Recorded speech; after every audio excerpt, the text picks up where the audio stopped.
I have struggled with body image for as long as I can remember.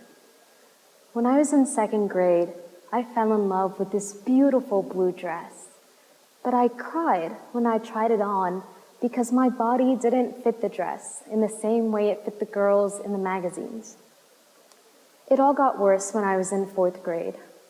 I contracted a virus that left my legs riddled with scars, and I hated them.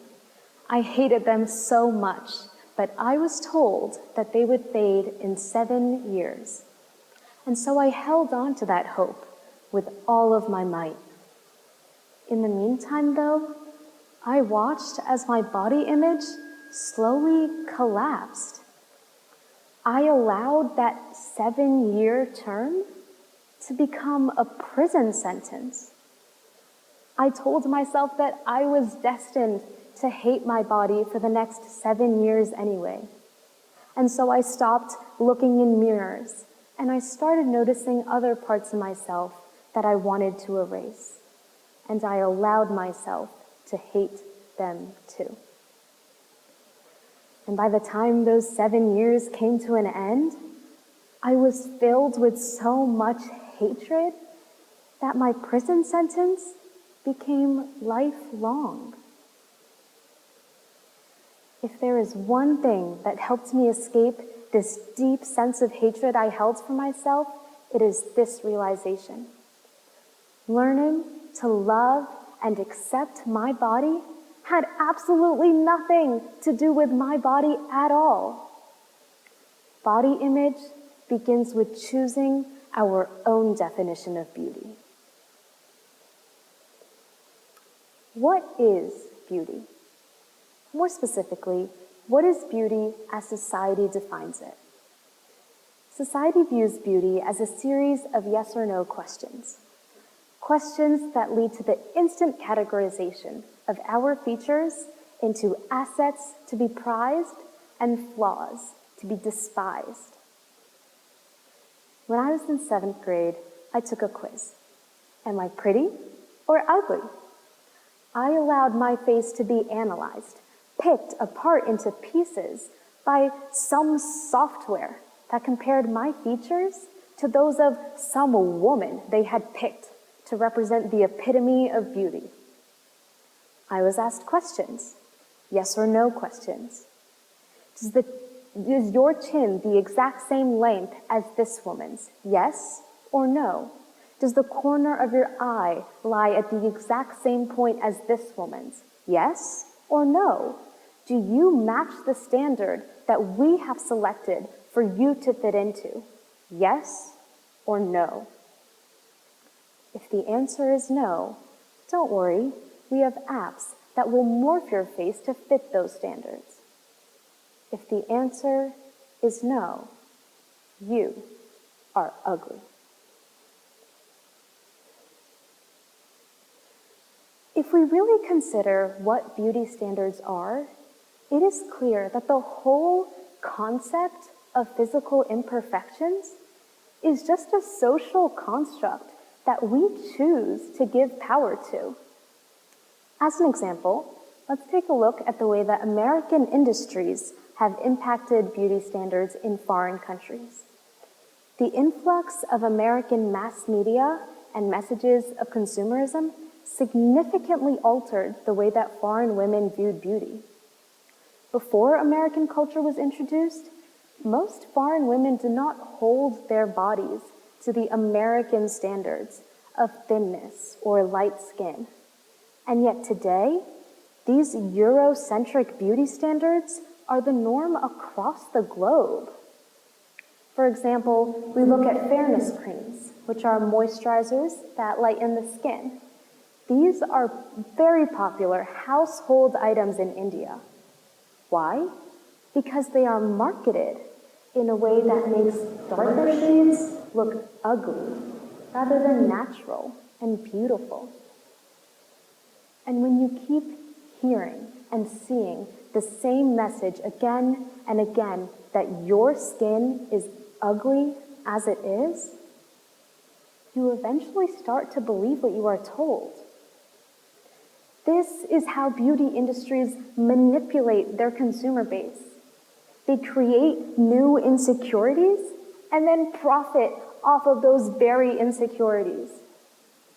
And by allowing these companies to tell us what is beautiful and what is not, we give them the power to dictate beauty standards for us. So how can you reclaim your power? By understanding that true beauty is whatever you decide it is. In order to reclaim your power over your own beauty, you need to understand this. Beauty standards are completely arbitrary. There is no one set beauty standard. Even according to society, beauty standards are constantly changing across the globe and across time periods. During the Italian Renaissance, heavy, curvy-set women with full hips were considered ideal. Why? Because bigger women typically had more access to food and were therefore wealthier. Now, if we jump from 16th century Italy to 19th century England, we can see the ideal of cinched-in waist develop as women start to wear corsets in order to achieve otherwise unattainable waist sizes. Then in the 1930s, suddenly we see another change as Marilyn Monroe, with her full figure, becomes the new ideal. And finally, we arrive at today in America, where our beauty standard is represented by Kim Kardashian, with the full hips of the Italian Renaissance, the cinched-in waist of Victorian England, and the full figure of Marilyn Monroe. This standard, unfortunately, is really only attainable for most women through plastic surgery. As you can see, beauty standards continue to evolve to become even less realistic and even more unattainable than they have ever been before. But what is the point of altering or criticizing our natural bodies to fit these standards if the standards keep changing? Even today, there are so many different standards of beauty. If you take a look at popular magazine covers from around the world right now, it is clear that the beauty standards in South Africa, Taiwan, Brazil, and the United Kingdom are completely different from one another. So, if there is never one singular beauty standard, and if the beauty standards keep changing, how can they be of any value? Unless we choose to give them power, these standards are meaningless. My scars never faded, and so I changed my definition of beauty to include them. I set my own standard, and I decided scars are absolutely stunning. My scars represent who I am. They represent my resilience and my sense of adventure. They show the world my experiences, and they are an important part of me that I can't just erase. Changing the way we think, though, is never easy, and it's not going to happen in an instant. But if you keep making the constant, conscious effort to change your mindset, you will see a difference.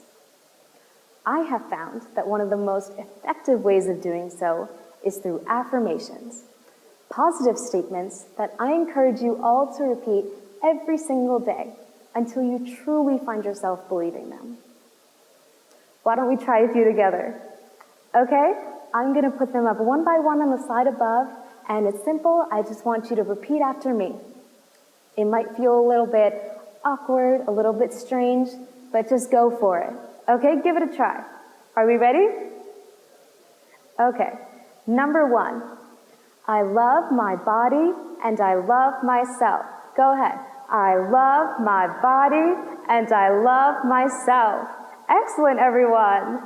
All right, is everyone ready for number 2? I am perfect and complete just the way I am. I am perfect and complete just the way I am. Wow, everyone, that was amazing. Okay, now this is the number 3, last one. I want you to give it all you've got. Okay, give it everything. Make this the most powerful, the loudest. Here we go. All right. I have the power to decide what beauty is. I have the power to decide what beauty is.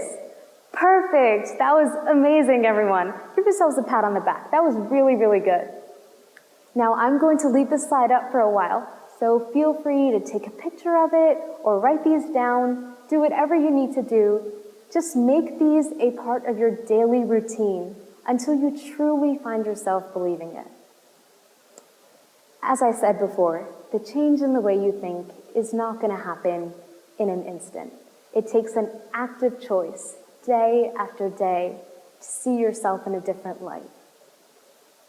And once you do, it's pretty incredible. If beauty standards are irrelevant, what is beauty? How are we supposed to define it? I don't have the answer. I can't tell you what beauty is supposed to be because that is up to you to decide. Dare to bend beauty standards. Tweak them. Or better yet, snap them in half and throw them all away. Create your own definition of beauty. Or don't.